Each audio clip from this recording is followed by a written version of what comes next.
Welcome to Kitzhen TV. Ngayong araw ay aking i-share sa inyo kung paano magluto ng Bicol Express. Tara na! Heto ang baboy. Napakuluan na ng 30 minuto para malambot na siya bago iluto. Ngayon, handa na natin hiwain ang mga ingredients.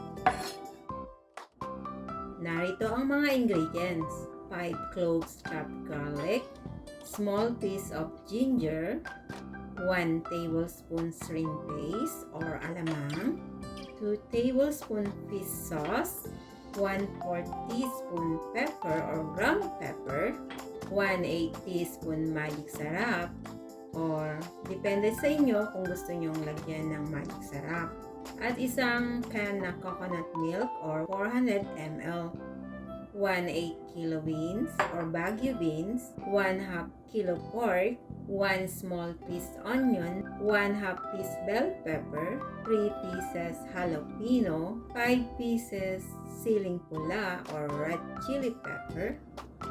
Sa ngayon ay atin nang umpisahan ang pagluluto. Una, gisahin ang bawang sa medium fire. Sunod ang sibuyas, luya. Kapag medyo brown na, atin nang sunod ang pork. Haluin ng mabuti hanggang sa 5 minuto. Pagkatapos ito, ay atin nang sunod ang shrimp paste o alamang. Ayan, haluin natin mabuti.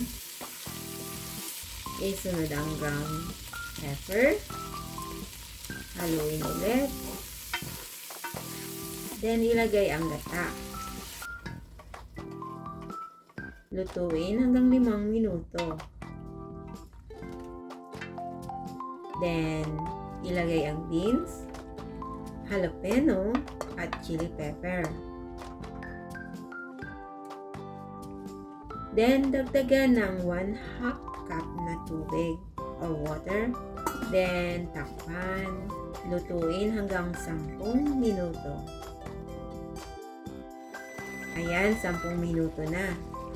Handa na natin ilagay ang bell pepper. Haluin ulit.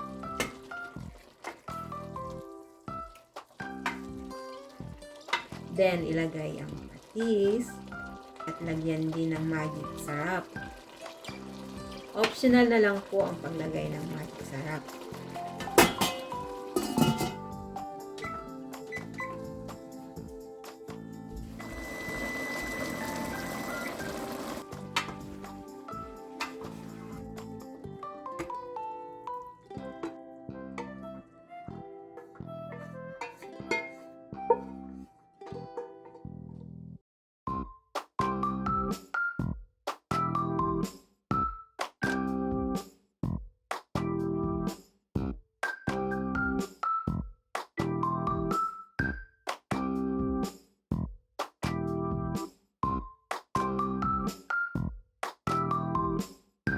Ito na ang Bicol Express.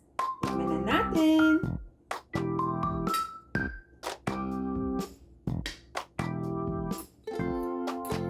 Yan ng konting gata.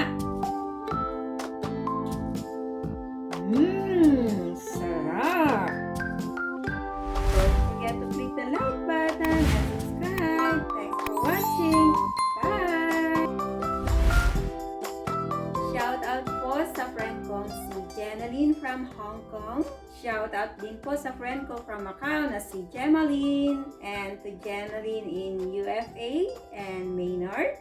Shoutout din kay Remelin sa Oman. Shoutout din pala sa mga taga-Batal, Santiago City, sa mga pinsan ko dyan. Hello!